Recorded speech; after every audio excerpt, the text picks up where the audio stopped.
ভিডিওটা একটু লং হতে পারে, তারপর আপনার ভিডিও আমার কথাগুলো শুনে যাবেন, না শুনে কখনোই যাবেন না। একটু শুনে যান, যেহেতু আপনার সামনে ভিডিওটা গেছে। যে পুরুষ বিয়ে করছে, তার বউ আছে, তো বউ থাকা সত্ত্বেও, বাচ্চা কাচ্চা থাকা সত্ত্বেও তার বয়স 40-এর মধ্যে গেছে। যে 27 থেকে 28 বছর পার করে দিছে, সরি 17 থেকে 18 বছর পার করে দিছে একটা মহিলার সাথে থাইকা, সেখানে তার 2টা-3টা বাচ্চা হয়ে গেছে। তারপরেও সেই নারীটাকে, যে নারীর ছাড়া তার এমন, যে নারীর সুপারিশ ছাড়া সে ভেস্তে যেতে পারবে না, হাইশরের মাঠেও তার সাথে দেখা হবে, তার তার হাত ধরে তার ভেস্তে যাইতে হবে। তো সেই নারীকেও পুরুষ কি বলে, যে অনেক সময় তো বলে অন্য কোনো নারীকে যদি তার ভালো লাগে, তখন সে বলে কিরকম বেইমানি করে, যে বলে যে আমার বউ নাই, আমার বউ মারা গেছে। অন্য কোনো নারীকে ভালো লাগলে শুধুমাত্র ভালো লাগার কারণে প্রেম করব, তার সাথে তাকে বিয়ে করব, আরেকটা বিয়ে করব, সেই কারণে বলে, যখন টাকা পয়সা হয়ে যায়, শূন্য পকেটে যে তার সাথে ছিল তাকে ভুলে যাওয়ার চেষ্টা করে। তারপর অন্য কোনো নারীর প্রবঞ্চনায় পইড়া, প্রেমে পইড়া, সে প্রথম নারীকে, যে তার শূন্য পকেটে হাত তার ধরেছিল, তার কথা কি বলে জানেন? বলে সে মারা গেছে। এমনও পুরুষ আছে, কোরআন শরীফ ধরে পর্যন্ত বলে যে আমার বউ নাই, আমার বউ মারা গেছে, কিন্তু বাচ্চাদের কথা অস্বীকার করে না, বাচ্চা আছে। কারণ বাচ্চা অস্বীকার কি করে করবো? কারণ অস্বীকার করার তো কিছু নাই, কারণ তাকে দেখা যায় তো বৃদ্ধ, সে তো অর্ধেক বয়সী হয়ে গেছে। তারপরে কিন্তু সে কি বলে, যে আমি বিয়ে করছিলাম, আমার বউ মারা গেছে, যে আমাকে আবার নতুন করে আমার জীবনটাকে সাজাতে হবে। আসলে কিন্তু সে মিথ্যে কথা বলতেছে। তো এরকম পুরুষ কিন্তু আমাদের সমাজে অনেক আছে, মিথ্যাবাদী পুরুষ। তো তাদের কথা আপনারা কখনো পড়বেন না, আর তাদের প্রেমে পড়ে কখনো কেউ কখনো তাদেরকে টাকা পয়সা দিবেন না, কারণ তাদের চাইতে হারামি জাদা বা তাদের মতো খারাপ মানুষ এই পৃথিবীতে নাই।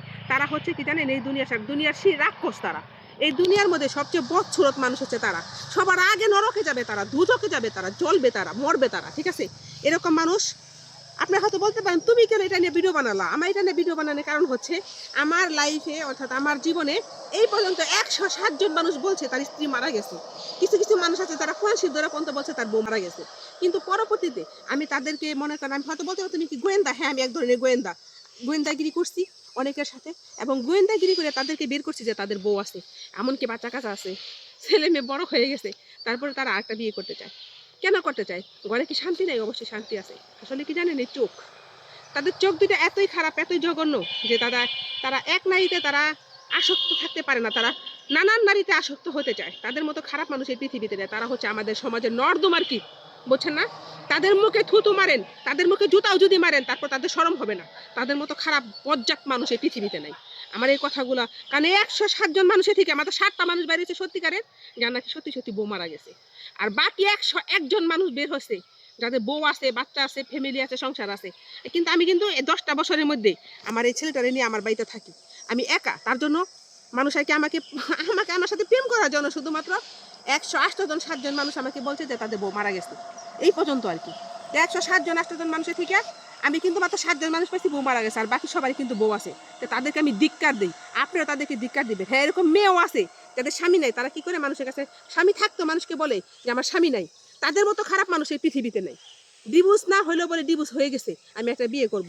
আর এমন নারীও আছে, সে কিনা অন্য পুরুষের হাত ধরে তাদের স্বামীদের রেখে জায়গা, তাদের মুখে আমি ধিক্কার দিই। শুধু যে আমি পুরুষকে খারাপ বলবো তা না, নারীরও দোষ, পুরুষের দোষ। এখানে একটা কথা আছে, নারী দেবী নারী লুবি, সে যত চায় তত পায়, তবুও তার ভরে নামন। আমি কিন্তু নারীদেরকে ছাড়তাছি না, নারীরাও কিন্তু খারাপ। তো নারী পুরুষের থেকে সাবধান, আর পুরুষ নারীর থেকে সাবধান। আমি সবাইকে বললাম, আমি কিন্তু খারাপ মানুষদের জন্য ভিডিওটা বানালাম, নারী আর পুরুষ না। নারীকেও বললাম, পুরুষকেও বললাম, যারা খারাপ তারা ভালো হয়ে যান। ভালো হইতে কখনো কি লাগে না? ভালো হইতে একটা চায় না, পয়সা লাগে না। ভালো হইতে কি লাগে না? ভালো হইতে আপনার কিছুই লাগে না। ভালো হইতে আপনার এই পৃথিবীর মোহ থেকে আপনি দূরে থাকেন, তাহলে আপনি ভালো হইতে পারেন। ভালো হইতে আপনার কিছু লাগে না, ভালো হয়ে যান। ভালো হইতে পয়সা লাগে না। আল্লাহ খুদার দোহাই লাগে, সবাই ভালো হয়ে যান। আসসালামু আলাইকুম।